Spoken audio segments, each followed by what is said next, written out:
Oke, bismillahirrahmanirrahim. Assalamualaikum warahmatullahi wabarakatuh. Selamat datang teman-teman. Sebelumnya perkenalkan, nama saya Catur Hemidian Prasetyo. Saya dari program studi Teknologi Informasi D3 di Amik Taruna Probolinggo. Oke teman-teman, kali ini saya akan membahas salah satu komponen elektronika yang dapat kita gunakan dalam proyek IoT kita, baik itu penyiraman tanaman otomatis ataupun menyalakan lampu otomatis, kipas otomatis, dan lain sejenisnya. Apakah teman-teman ada yang sudah mengetahui saya akan membahas apa kali ini? Oke, langsung saja. Ini dia barangnya. Ini sudah saya buka ya teman-teman. Soalnya ini ya dari kampus juga, bukan punya saya pribadi. Nah, seperti ini barangnya. Ini adalah ESP8266. Oh, seperti ini teman-teman. Nah, ini ESP8266. Nah, barangnya lumayan kecil. Cuman beberapa senti kali berapa senti ini teman-teman. Nah, mungkin dari teman-teman ada yang belum tahu apa sih gunanya ESP8266 ini. Mari kita bahas bareng-bareng ya teman-teman. Oke, bagi teman-teman yang masih belum tahu apa kegunaan dari node MCU ESP8266 ini adalah sebuah board elektronik yang berbasis chip ya teman-teman. Jadi ESP8266 ini dengan kemampuannya menjalankan fungsi microcontroller dan juga dapat mengakses ke jaringan internet atau WiFi. Terdapat beberapa pin juga di sini. Di sini ada A0, ada juga grounding, ada VV, S3, S2, S1, SC, SCL ini teman-teman. Ya, SCL, grounding 3 volt dan lain sebagainya. Nah, di dan bagian sebelah sini ada D0, D1, D2 dan sampai D4, ada juga 3 volt grounding, D5, D6 sampai D8, ada RXTX grounding 3 volt juga teman-teman. Nah, ini ada V-in juga, ada ini V-in juga grounding teman-teman. Nah, ini dapat dikembangkan menjadi sebuah aplikasi monitoring maupun controlling pada proyek IoT kita. Nah, begitu teman-teman. Seperti saya dan teman-teman sudah merakit alat penyiraman tanaman otomatis di kampus ya teman-teman, yang akan kita review insya Allah di video selanjutnya teman-teman. Kita menggunakan ESP8266 ini ya. Oke, jadi itu adalah fungsi dari ESP8266 ini. Sangatlah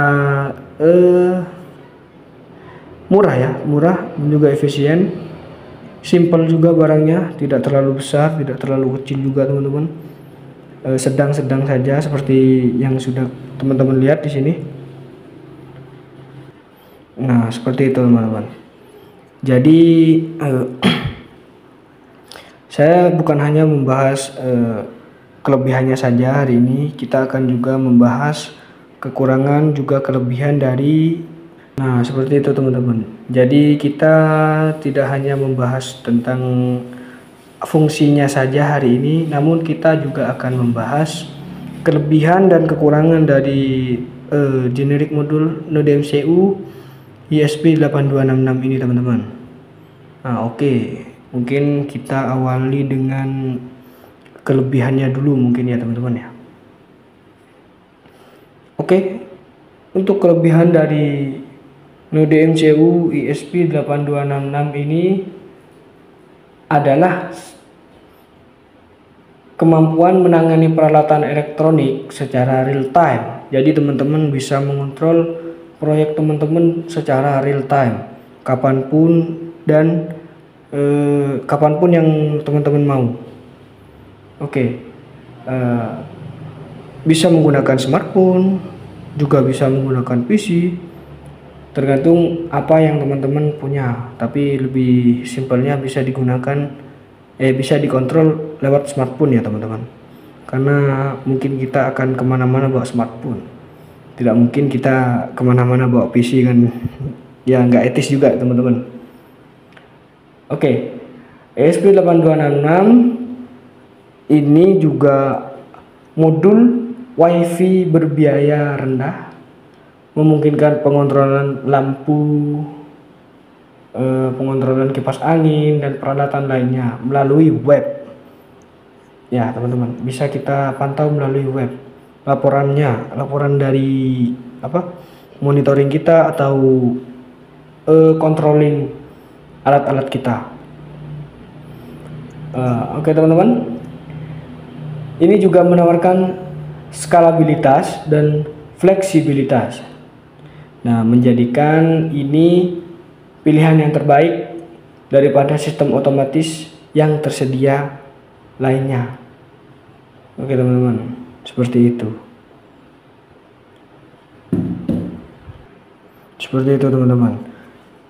Selain itu juga ESP8266 dapat digunakan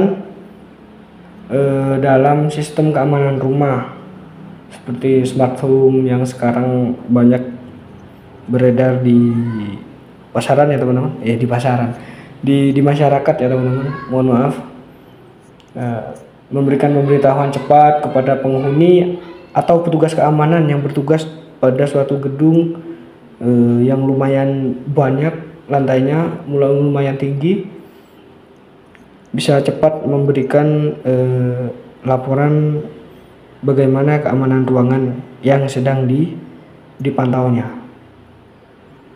Nah, seperti itu teman-teman. Namun seperti yang saya bilang, kita tidak hanya membahas kelebihannya saja, namun kita juga akan membahas kekurangan dari modul Node MCU ESP8266 ini. Nah, ini juga kekurangannya perlu dipertimbangkan lagi ya teman-teman. Dan salah satu kelemahannya adalah keterbatasan jarak Bluetooth yang biasa digunakan untuk sistem otomasi. Nah, ESP8266 ini mengatasi keterbatasan dengan menggunakan WiFi, namun mungkin memerlukan koneksi internet yang stabil teman-teman. Nah, jika koneksi internet tidak stabil, bisa saja ini salah untuk memberikan laporan kepada teman-teman ya teman-teman, atau bahkan tidak bisa memberikan laporan apapun dikarenakan sinyal WiFi yang jelek atau sinyal WiFi yang nyendat-nyendat atau ya seperti itu lah teman-teman. Jadi ini harus menggunakan sinyal WiFi yang bagus. Jadi saran saya untuk teman-teman yang menggunakan ESP8266 ini, WiFi-nya sangatlah besar Mbps-nya ya teman-teman, sehingga bisa menampung untuk ini. Atau kalaupun Mbps-nya kecil, teman-teman juga bisa mengkhususkan untuk ESP ini saja. Misalkan teman-teman ada 2 WiFi di rumah, jadi dikhususkan untuk ESP ini saja teman-teman. Jadi tidak dipakai untuk HP, laptop atau PC dan yang lain-lain. Oleh karena itu ini kelemahannya adalah di teman-teman, di WiFi tadi. Kalau WiFi kita jelek atau nge-lag, maksudnya sinyalnya ya teman-teman, itu juga bisa berpengaruh pada Node MCU ESP8266 ini. Nah, jadi seperti itu teman-teman ya. Dan untuk ada pula kelemahan lainnya dari ESP8266 ini teman-teman. Untuk kelemahan lainnya adalah rumitnya teknik pengendalian yang dapat disederhanakan dengan menggunakan aplikasi Android sederhana teman-teman. Nah, singkatnya seperti ini. ESP8266 menawarkan keunggulan seperti kontrol real time, skalabilitas, dan fleksibilitas seperti yang sudah saya sampaikan tadi kepada teman-teman. Namun juga memiliki keterbatasan terkait ya tadi jarak dan konektivitas internet kita. Jadi seperti yang saya bilang, kalau bisa ya dikhususkan saja kalau memang MBPS WiFi tidak bisa dinaikkan. Dikhususkan untuk ini saja teman-teman WiFi-nya. Namun teman-teman juga bisa menggunakan dua WiFi, yang satu juga dibuat untuk khusus HP atau mohon maaf teman-teman, barusan ada gangguan. Jadi seperti itu teman-teman.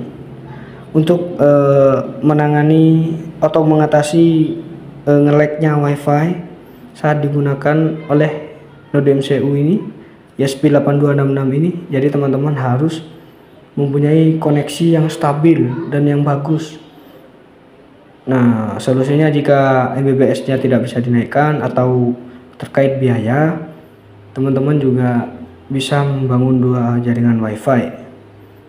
Bisa dikhususkan untuk ini saja. Tapi ya sama saja sih teman-teman, sama-sama keluar biaya gitu. Oke, mungkin sampai sini dulu review kita hari ini tentang generic modul Node MCU ESP8266 ini teman-teman. Dan iya, saya lupa untuk memberitahukan teman-teman, saya menggunakan ini memprogram ESP8266 ini dengan aplikasi Arduino IDE yang tersedia. Silakan teman-teman download atau di PC atau di laptop teman-teman. Cuman tidak bisa di-download di HP ya teman-teman. Setahu saya, mungkin ada yang bisa, ya monggo komen di bawah. Oke, terima kasih yang sudah menyimak. Untuk teman-teman, semoga review kali ini bermanfaat untuk teman-teman semua.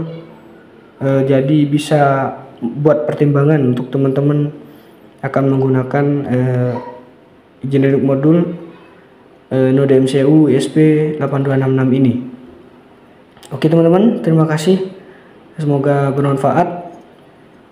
Sekian dari saya. Wassalamualaikum warahmatullahi wabarakatuh.